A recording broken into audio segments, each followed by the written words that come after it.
Hello everyone, welcome to video 6, unit 6 about macromolecules. And I am coming to you from my parents' house in eastern Pennsylvania. I'll show you the view outside the window. They have a lot of trees and forest. And I see a little chipmunk ran across the yard. So I will stop the video and you will just hear my voice. Bye!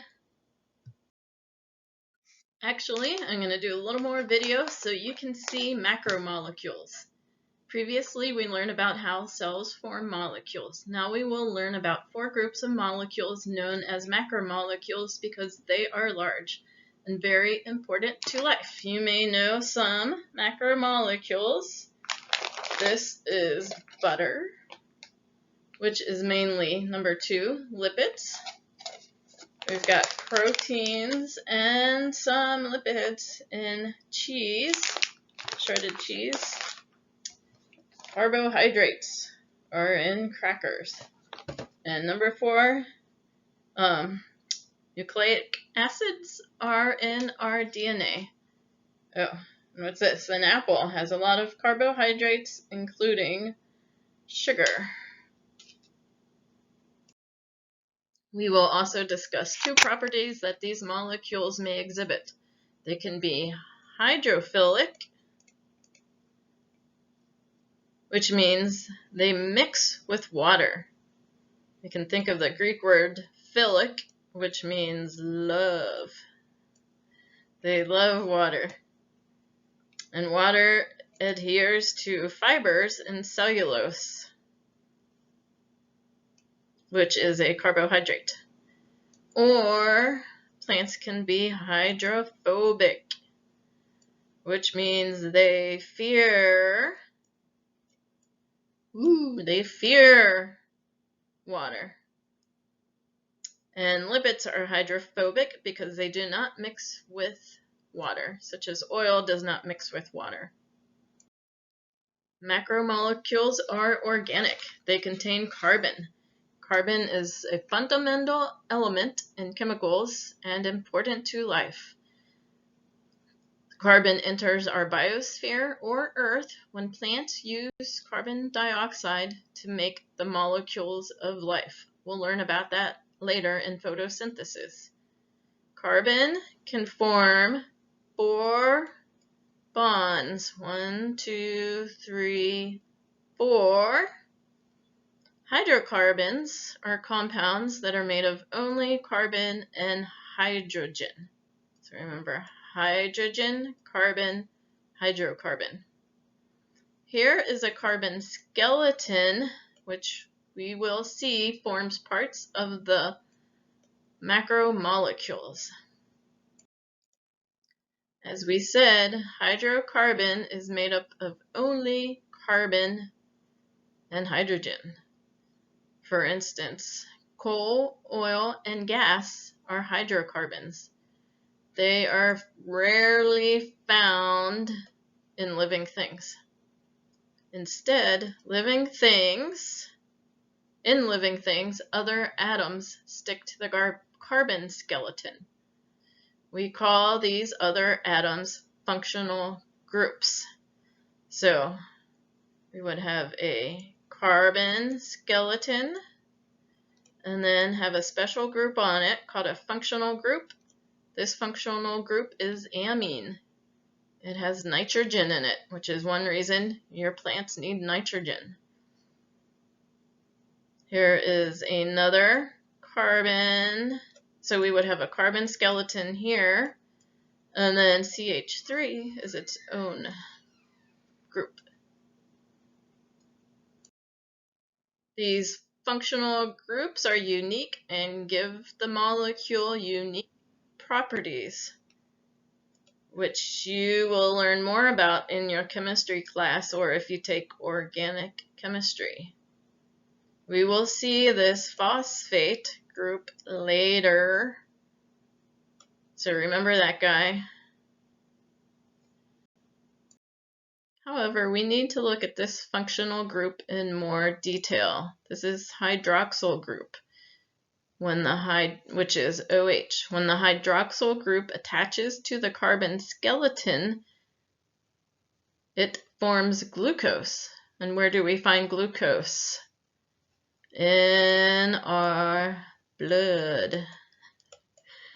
And how many hydroxyl groups do you see? So the hydroxyl groups are OH. 1, 2, 3, 4, 5. And this would be our carbon skeleton, which forms a ring. How many carbons do you see? 1, 2, 3, 4, 5, 6. Notice this, 6. Macromolecules are giant molecules made by cells. A molecule such as glucose consists of one subunit, which is called a monomer. Mono means one. But if these subunits combine, such as in this, they form a polymer. They have many. And this is the macromolecule. Let's look at carbohydrates. They are merely chains of sugar. And here are 4 groups of the carbohydrates. Sugar is the basic form. It's made by plants such as sugarcane, or can be made into honey by bees. Amidon, or starch in English, is large and used by plants to store sugar. So notice it's made of individual units of sugar. Glycogen is also large and stores sugar in animals. Remember that. Glycogen in animals, amidon in plants. It's stored in the liver and muscles of animals. Cellulose, also large. It's in plants, and it forms insoluble fiber, which we need for our digestion. Sugar is a simple molecule. Glucose is a sugar found in our blood. I like saying blood. And fructose is the sugar in fruit. And you will have to know this later. Glucose and fructose make sucrose. You will need to know that. We also have glucose plus fructose equals sucrose, which is a disaccharide because it has 2 sugars. Another disaccharide is maltose, which has 2 glucoses, and lactose, which we find in milk, has 1 glucose and 1 galactose.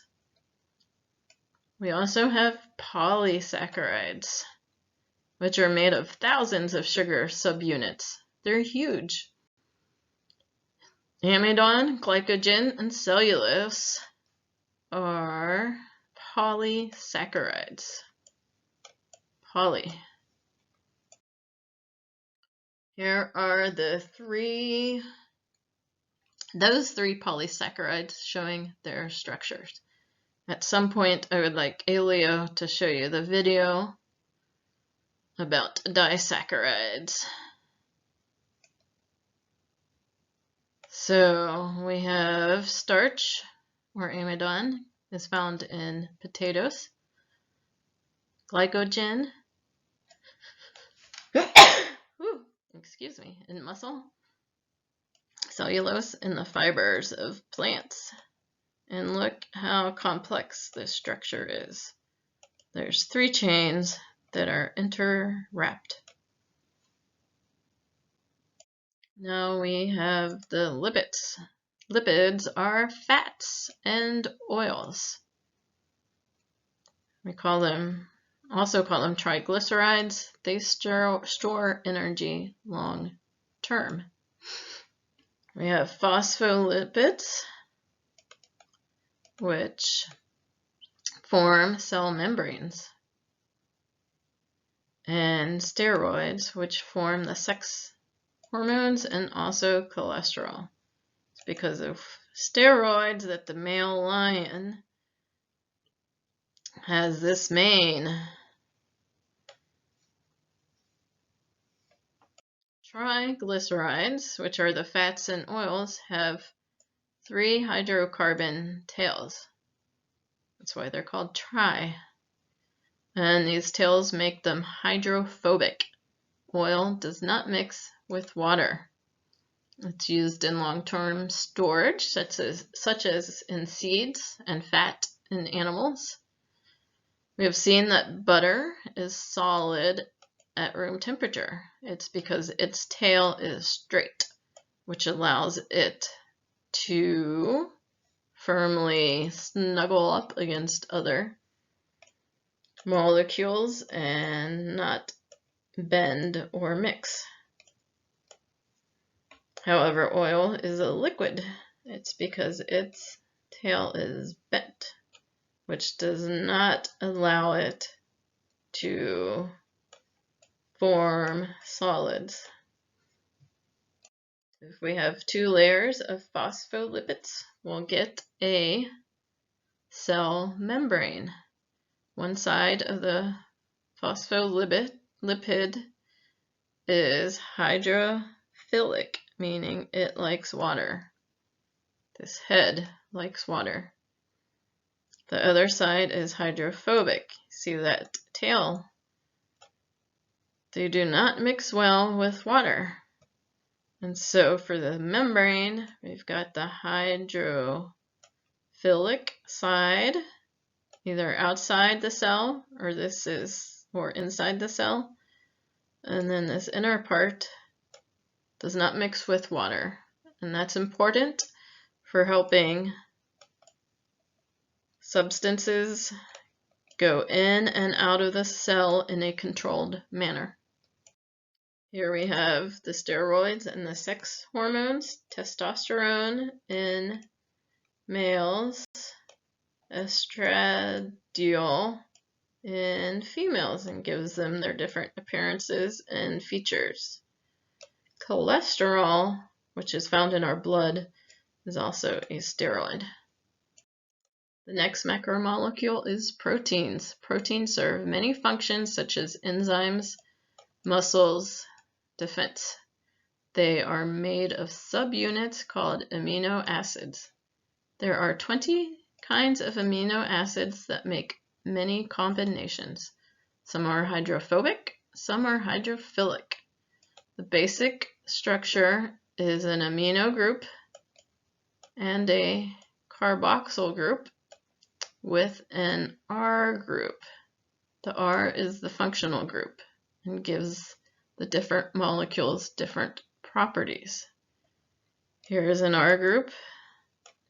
Here's an R group. Here's an R group. We see the amino group, NH2, and the carboxyl groups. The structures of proteins affects how they function. The basic structure is a chain of amino acids. This is called primary structure. And it's merely the arrangement of the amino groups in a chain. But just one change in an amino group can mean the difference between a healthy blood cell and the sickle cell blood cell. Then this chain can form a spiral, and we call that the secondary structure. And that's what helps spider webs be so strong. Those spirals can fold in on themselves, and we get a tertiary structure. If we have 2 tertiary structures connected, we call that a quaternary structure. We will briefly review 8 functions of proteins. I would like each function to be read by a different volunteer.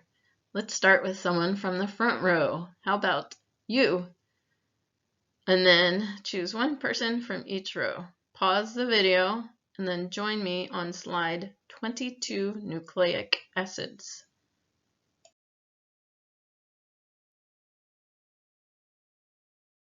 Now the molecule that forms DNA, nucleic acids. They are polymers, which means they have many units made up of smaller units called monomers.